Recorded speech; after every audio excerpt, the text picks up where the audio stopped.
Bom, vamos tratar nessa aula dos requisitos para a isenção das contribuições destinadas à Seguridade Social.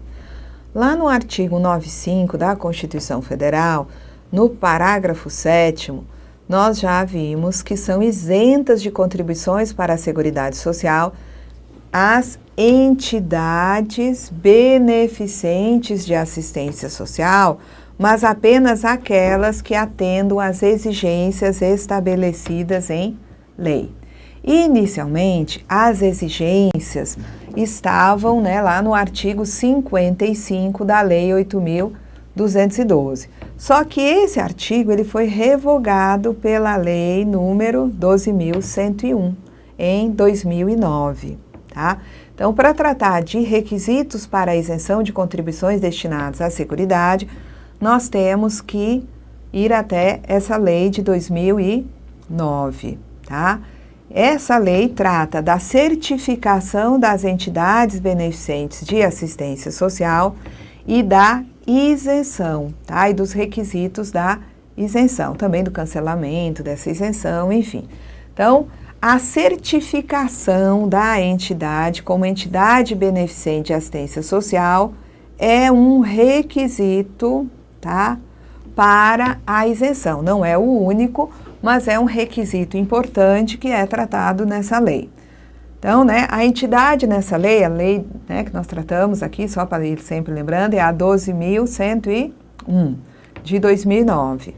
Então, ela trata de requisitos da certificação que é requisito para a isenção. Então, a 12.101 diz que se considera como entidade beneficente de assistência social para pleitear o certificado e depois, ter direito à isenção, desde que cumpra o requisito do certificado como entidade beneficente e outros previstos nessa mesma lei, a pessoa jurídica de direito privado sem fins lucrativos, cuja finalidade seja a prestação de serviço nas áreas de assistência social, mas também de saúde e de educação. Então, eu tenho entidade beneficente de assistência social, EBAS, que atua na área de assistência propriamente, mas também atua, tem EBAS que atua na área de saúde e de educação, tá? E elas devem atender ao princípio da universalidade do atendimento, sendo vedado dirigir suas atividades exclusivamente a seus associados ou a uma dada categoria profissional, tá? Os requisitos para a certificação, renovação dessa certificação, tá, são os seguintes, vamos lá. A entidade, para ela ser certificada, ela tem que demonstrar, tá, no exercício fiscal anterior ao do requerimento, observado que ela tem que ter um período mínimo de 12 meses de constituição. Então, a entidade tem que estar funcionando há pelo menos 12 meses para ela pleitear o certificado. Isso tem uma exceção que a gente vai ver em seguida. Então, vamos guardar primeiro essa lógica. Uma entidade que pleiteia um certificado, ela tem que provar, tá, que ela funciona há pelo menos 12 meses e que no exercício fiscal anterior ao do requerimento do certificado ou no exercício fiscal anterior ao do requerimento da renovação desse certificado, ela funcionou como pessoa jurídica, direito privado sem fins lucrativos, e ela tem que prever, tá, nos seus atos constitutivos, em caso de dissolução ou extinção, a destinação de eventual patrimônio remanescente para outra entidade sem fins lucrativos, tá? Que seja, uma entidade sem fins lucrativos, ou que seja também uma entidade pública. Então, entidade congênere ou entidade pública. Então, essa, certificação vai ser concedida à entidade beneficente que demonstre no exercício fiscal anterior ao do requerimento, seja do certificado, seja da renovação do certificado, observando um período mínimo de 12 meses de constituição, o cumprimento das exigências previstas na Lei 12.101. Então, ela tem que provar no exercício anterior o cumprimento das exigências da Lei 12.101 e tem que cumprir também os seguintes requisitos. ela tem que ser pessoa jurídica de direito privado sem fins lucrativos e tem que prever, tá, nos seus atos constitutivos que se houver, né, dissolução ou extinção, o seu patrimônio remanescente, né, eventual patrimônio remanescente, vai para outra entidade congênere ou para entidade pública. Então, aqui é o seguinte, 12 meses de funcionamento, tá? Pessoa jurídica de direito privado sem fins lucrativos, tem que ter essa previsão no ato constitutivo e tem que ter obedecidos outros requisitos que estão previstos na Lei 12.101. Então, não é que ela tenha isso só no último exercício, não, isso aqui é visceral, é da própria entidade, ela tem que ser uma entidade sem fins lucrativos, tá? Tem que ser direito privado e tem que ter essa previsão aí, né, que vocês estão vendo no ato constitutivo. Então, além dos 12 meses de funcionamento, além desses requisitos, ainda tem outros que têm que ser obedecidos e estarão previstos aí na Lei 12.101, tá?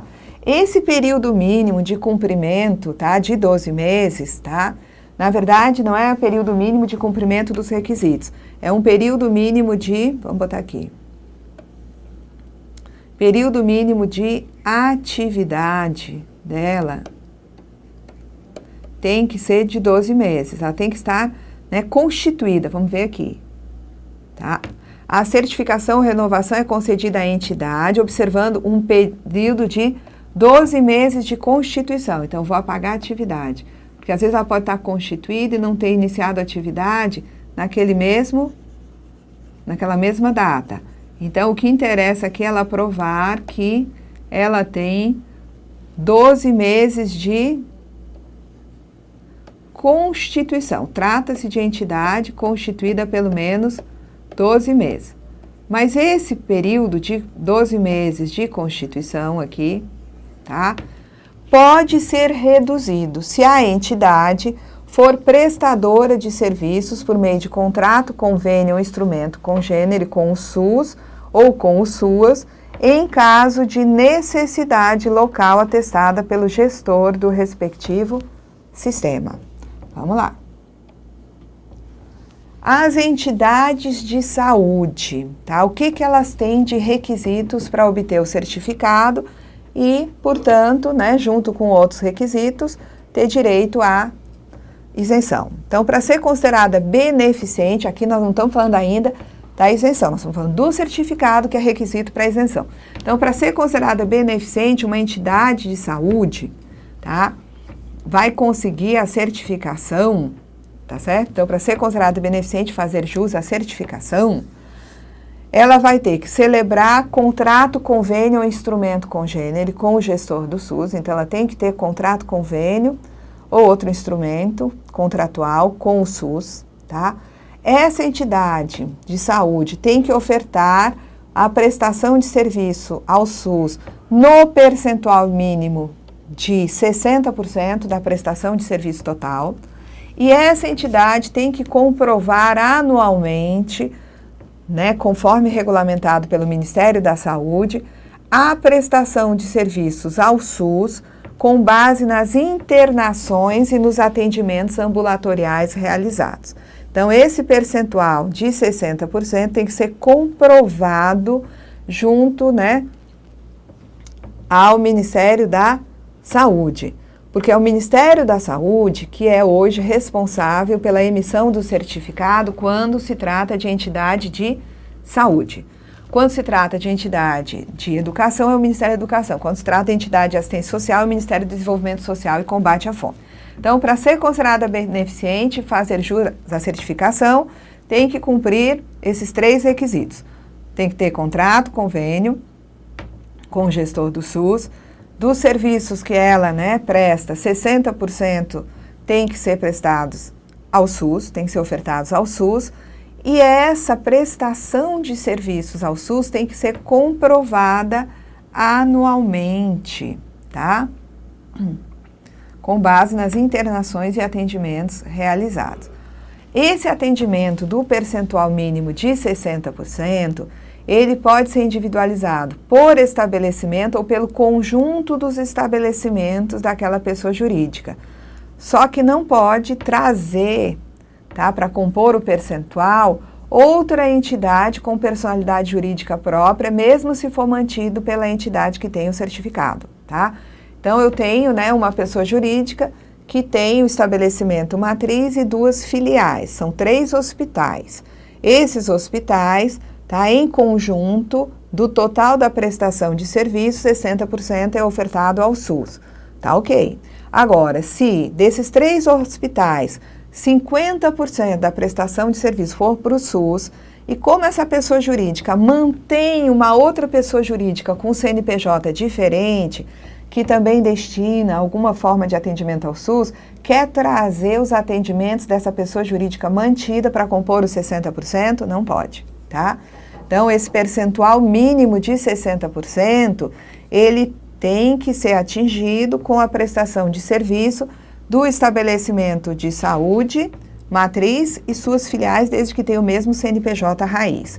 No conjunto de estabelecimentos de saúde da pessoa jurídica, pode-se incorporar aquele vinculado por força de contrato de gestão na forma do regulamento. Então, se houver um estabelecimento onde, tá, foi firmado um contrato de gestão, tá, para administrar o serviço daquele outro estabelecimento, aí, por conta do contrato de gestão, eu posso trazer os atendimentos daquele outro estabelecimento para compor os 60%.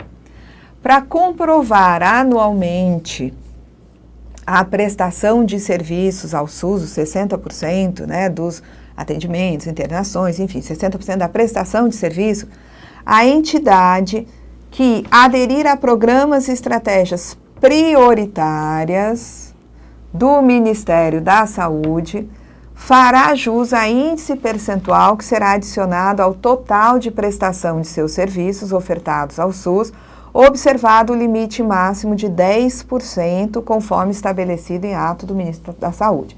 Então, vamos lá. Eu sei que dos serviços de atendimento e internação, aquela entidade de saúde, para obter o certificado, tem que ter 60% desse atendimento, dessas internações, ofertados ao SUS. Muito bem. Só que essa entidade, ela aderiu a programas e estratégias prioritárias do Ministério da Saúde, tá? E ela presta serviço também no âmbito desses programas estratégicos. Ela poderá utilizar até um máximo de 10%, tá? Os serviços que ela prestar no âmbito desses programas estratégicos, para compor o percentual final de 60%. Vamos dizer que nos atendimentos e internações, ela só tem 56% destinado à clientela do SUS, tá? Né? Destinado a atendimento e internação do SUS. Mas, tendo em vista a participação aí nesses programas e estratégias prioritárias do Ministério da Saúde, ela presta outros serviços que ela pode, né, trazer para completar, né, os 4% que estão faltando com ações, com serviços prestados nesses outros programas. Vamos lá. Se não houver interesse do gestor local do SUS na contratação de serviços de saúde ofertados pela entidade de saúde, ou se houver interesse de contratar abaixo do percentual mínimo de 60%, a entidade, tá, não é que ela não vá ser certificada, ela vai ter que usar outros números para poder obter o certificado. Então, né, o gestor do SUS não tem interesse, tá? Por quê? Porque a própria estrutura do SUS já atende à demanda da população. Então, ele não tem interesse que aquele hospital, que é um hospital privado, destine 60% dos seus atendimentos ao SUS. O gestor local, ele não reivindica atendimentos desse contratado a ponto do contratado conseguir prestar serviços e atingir o percentual de 60%. Então, como é que vai se demonstrar a aplicação de percentual em gratuidade de forma suficiente para conseguir o certificado? Tá? Então, se não houver interesse, né, na utilização de 60% dos serviços, a entidade vai ter que comprovar que ela oferece serviços gratuitos, que ela aplica parte de sua receita, um percentual de sua receita em atendimento gratuito na área de saúde, tá? Da seguinte forma: 20% da sua receita vai ser aplicado em gratuidade quando não houver interesse de contratação desse hospital pelo gestor local do SUS, ou se o percentual da prestação de serviço ao SUS for inferior a 30%. Então, o gestor do SUS não tem interesse em contratar de jeito nenhum aquele hospital privado para prestar serviços. Então, o hospital privado vai ter que aplicar 20% da sua receita em atendimento gratuito à população, tá? Se o gestor local quer contratar aquele hospital privado, mas mediante esse contrato apenas 30% dos serviços do hospital privado vão para a clientela do SUS, tá? For inferior a 30%, até 30%, inferior a 30% vai para o SUS. O que acontece nesse caso, tá? Vai ter que aplicar 20% da sua receita em atendimento gratuito à população. Então, o gestor não quer contratar ou o atendimento ao SUS fica inferior a 30%, o hospital privado vai ter que usar 20% da sua receita em atendimento gratuito, tá? O hospital privado, para ter certificado, caso, tá? O percentual de atendimento ao SUS, o percentual de serviços de atendimento, internação, tá? Por conta de contrato com o SUS, for igual ou superior a 30% e inferior a 50%, certo? Ele vai ter que aplicar 10% em atendimento gratuito à população. Agora, se o percentual da prestação dos serviços for igual ou superior a 50%, mas ainda menor que 60%, então ele atende bastante, né, por conta do contrato com o SUS, atende, né, os serviços, internação, atendimento do SUS, mas não atingiu 60%. Então, ele vai ter que ter 5% da sua receita aplicada em prestação de serviços gratuitos à população, tá? Então, se ele não atinge os 60%, ele vai ter que usar parte da sua receita para garantir atendimento gratuito à população, tá? Aplicar em gratuidade, seja 20%, 10% ou 5% da receita, a depender do tanto que ele oferta, tendo em vista os serviços prestados ao SUS. Vamos lá. No caso de entidades de educação, para concessão da certificação de que trata a lei, né, 11.000 aí, a entidade de educação deverá aplicar anualmente em gratuidade, pelo menos 20% da receita anual efetivamente recebida nos termos da Lei 9.870, tá?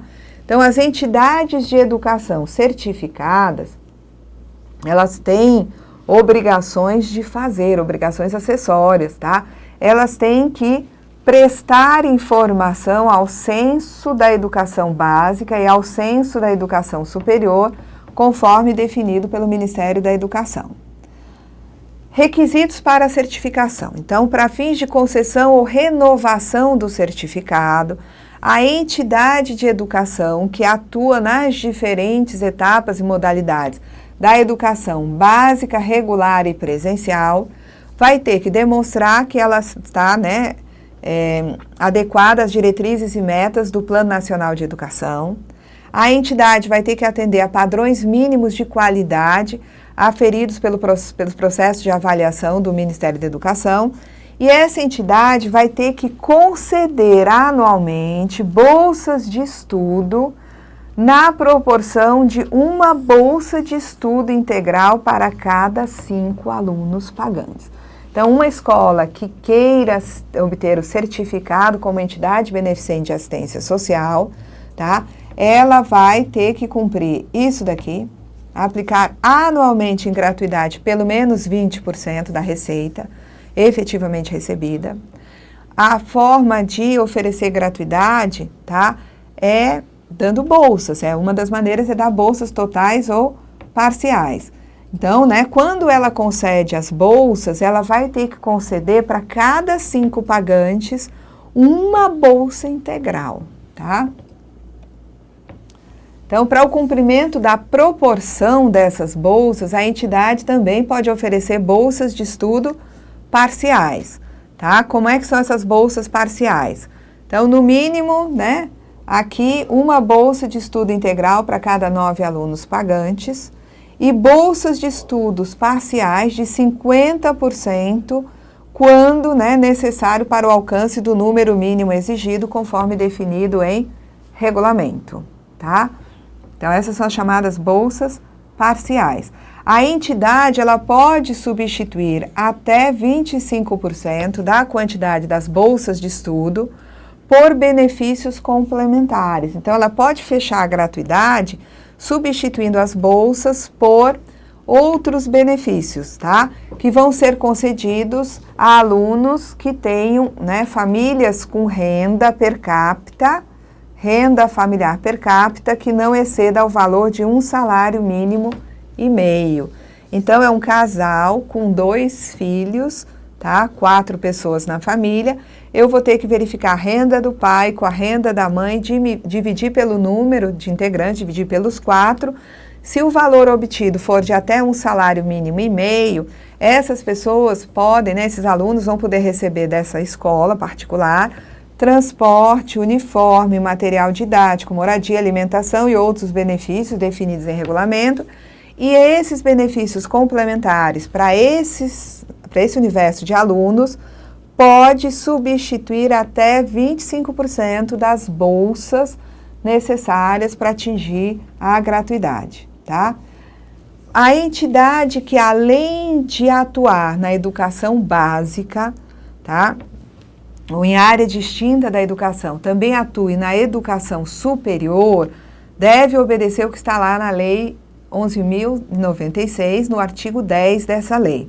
Então, diz aqui o seguinte, que a instituição de ensino superior, ainda que atue no ensino básico em área distinta, somente poderá ser considerada entidade beneficente de assistência social se oferecer, no mínimo, uma bolsa de estudo integral para estudante de curso de graduação ou sequencial de formação específica, sem diploma de curso superior, tá?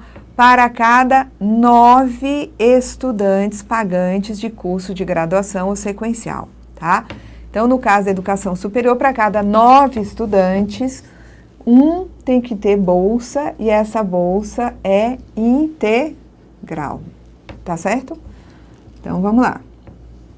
A bolsa de estudo, ela vai se referir a semestralidades ou anuidades escolares fixadas e é vedada a cobrança de taxa de matrícula e de custeio de material didático.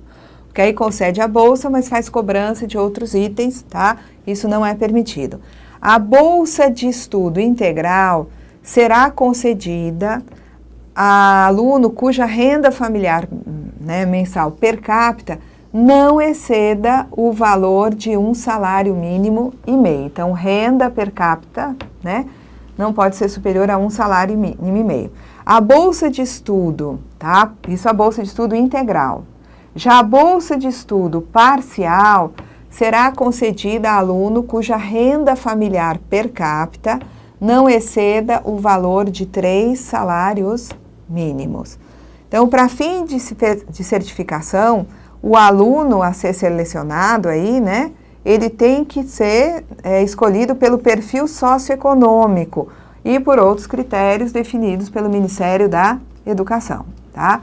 No ato de concessão ou de renovação da certificação, as entidades de educação que elas não tenham concedido o número mínimo de bolsas, elas vão poder compensar esse número nos 3 exercícios seguintes, mas vão ter que compensar com acréscimo de 20% sobre o percentual não atingido ou sobre o número de bolsas não concedidos mediante a assinatura de um termo de ajuste de gratuidade, tá?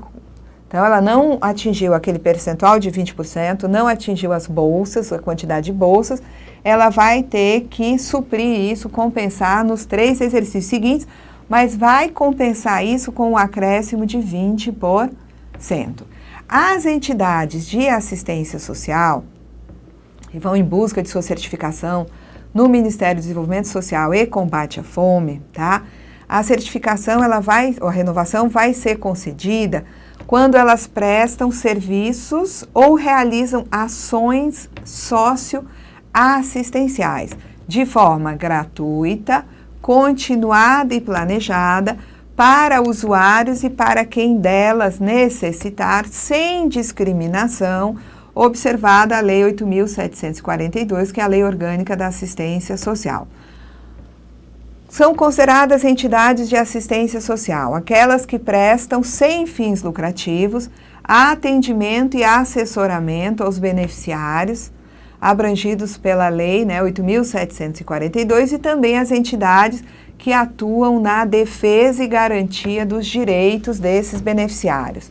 Também são entidades de assistência social aquelas que prestam serviços ou ações socioassistenciais sem qualquer exigência de contraprestação dos usuários, com o objetivo de habilitação e reabilitação da pessoa com deficiência e de promoção da sua inclusão à vida comunitária, para enfrentarem limites existentes para as pessoas com deficiência, articulando essas ações, ou não, com ações educacionais ou de saúde, tá? Também a entidade de assistência social, aquelas previstas na CLT, que atuam, em programas de aprendizagem para adolescentes, jovens ou pessoas com deficiência, e esses serviços sejam prestados com a finalidade de promover a integração ao mercado de trabalho. Também são entidades assistenciais aquelas que realizam serviço de acolhimento institucional provisório de pessoas e seus acompanhantes que estejam em trânsito e sem condições de autossustento durante o tratamento de doenças graves, fora da sua localidade de residência. Requisitos para a certificação de uma entidade de assistência social. Tem que estar inscrita no Conselho Municipal de Assistência Social ou no Conselho de Assistência do Distrito Federal. Tem que integrar o Cadastro Nacional de Entidades e de Organizações de Assistência Social, previsto lá na Lei 8.742. A comprovação do vínculo da entidade de assistência social à rede socioassistencial privada, no âmbito do SUAS, é condição suficiente para a concessão da certificação, conforme definido no regulamento. A análise e decisão quanto ao certificado, ela é apreciada. Se é uma entidade de saúde, quem aprecia é o Ministério da Saúde. Se é uma entidade de educação, é o Ministério da Educação. Se é uma entidade assistencial, é o Ministério do Desenvolvimento Social e Combate à Fome. Nós vamos parar aqui. Na próxima aula, nós vamos falar sobre descumprimento de requisitos, que leva a cancelar esse certificado. Também permite recurso e também vamos conversar sobre a isenção. Até lá!